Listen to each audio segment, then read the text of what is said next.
Hello my lovely viewers, today I'm going to present you Georgian beans in two recipes. The first one is with herbs, which is the most commonly cooked in Georgian families, and the second one is with Georgian spices and walnuts. These two recipes are going to be the beginning of the whole series of recipes with beans, just because Georgia has a really huge variety of beans to be cooked and presented to you. So let's get started. So let me tell you first of all how I boiled the beans. I took 400 grams of beans and soaked them overnight, and the next morning I boiled them for around 4 or 5 minutes. They are going to have a little foam on the top, but that's okay. This water has to be thrown away and the beans have to be well washed. And this is very important for the better digestion of beans, because you know they are a little difficult to digest. After that you can put new water, and this time you have to boil it for 1 hour and even more until they are well cooked and even a little bit mushy. So these are our beans, and let's go to dressing.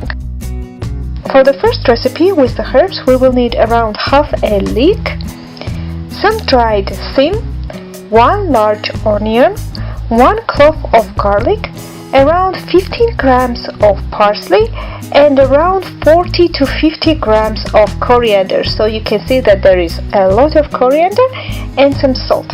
For some reason, if you cannot find the leek immediately, that's okay. You can substitute it with 1 more onion and 1 more clove of garlic. That is going to work.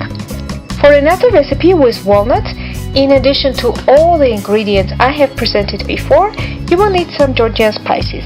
These are 1 teaspoon of marigold, 1 teaspoon of fenugreek, and 1 teaspoon of grated coriander seeds.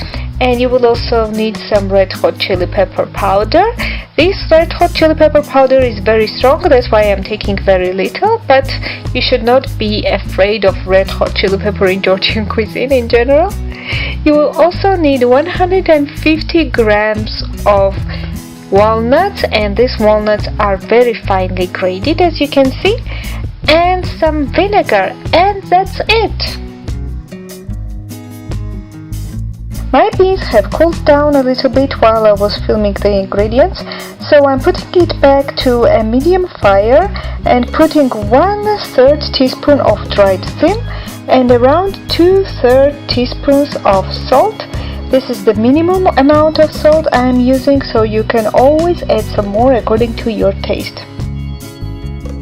Meantime, I chop my leek very finely and 1 onion, and I fry them on a medium fire on vegetable oil until they are well caramelized. We can use the time and chop some herbs and grate garlic quite finely. After leeks and onions have caramelized, I add there the herbs and the garlic and fry them for a couple of minutes more.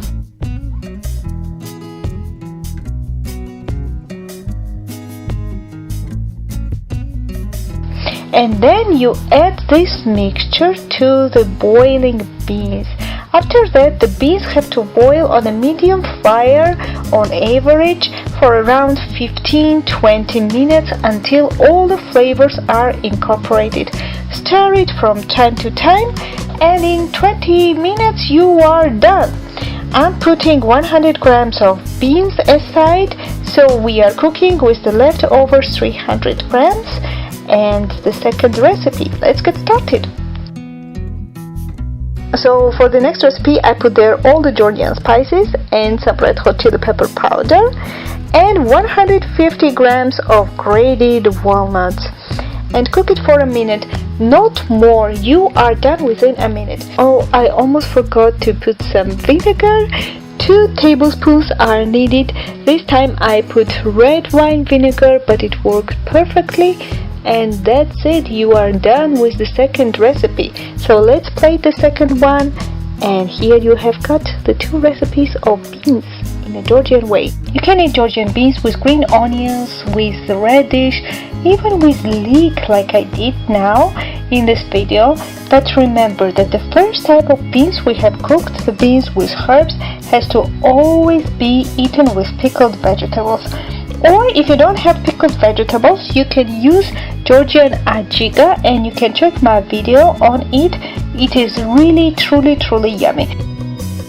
Supposedly you have no pickled vegetables or ajiga at home, it is still okay. You can garnish it with a little bit of vinegar, a little bit of red pepper, and a little bit of black pepper. But in my case, I didn't do it that much because I'm going to eat it with pickled hot chili pepper, which is already quite strong.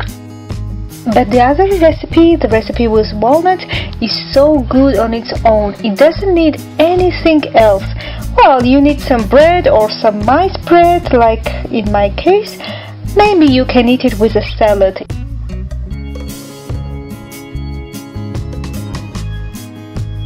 So I'm trying the first recipe with a little bit of Georgian ajiga, and it is truly very yummy because ajiga is sour and it is quite hot, and these two is the perfect combination together. But the other version is so good on its own. Believe me, it is truly very yummy, and you can never imagine a taste until you cook it. So I was very happy to cook for you, and I will see you for the next recipe. Bye bye.